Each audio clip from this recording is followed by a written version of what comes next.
professions, doctors, lawyers, teachers, accountants, and so on, they're responsible for some of the most important functions in society, keeping us in good health, making sure we know about our legal entitlements, giving us a good education. The professions are so important, but they're also creaking.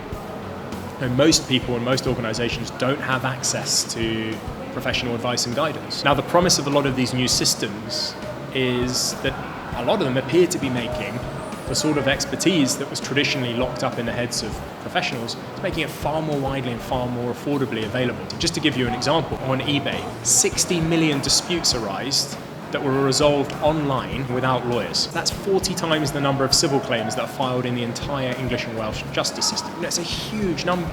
And many of these claims would have gone unresolved if it weren't for this system. So the book is called The Future of the Professions.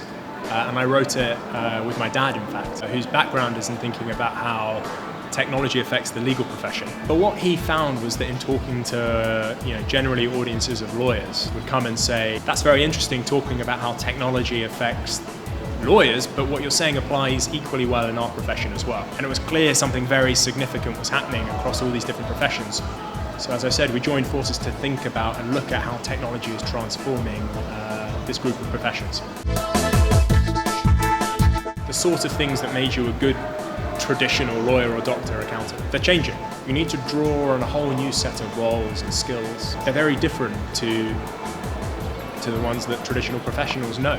And my biggest piece of advice, if you wanted advice, is if you are going into this job wanting to work like the doctor your dad was or the accountant your mum was, you're going to be disappointed because these worlds are changing because of technology. But if you go into these roles thinking, I want to be the sort of person who solves legal problems, who solves medical problems, and I don't mind if it doesn't resemble the way in which it was done in the past, I just want to find the most affordable and accessible way of doing it, it's an incredibly exciting time.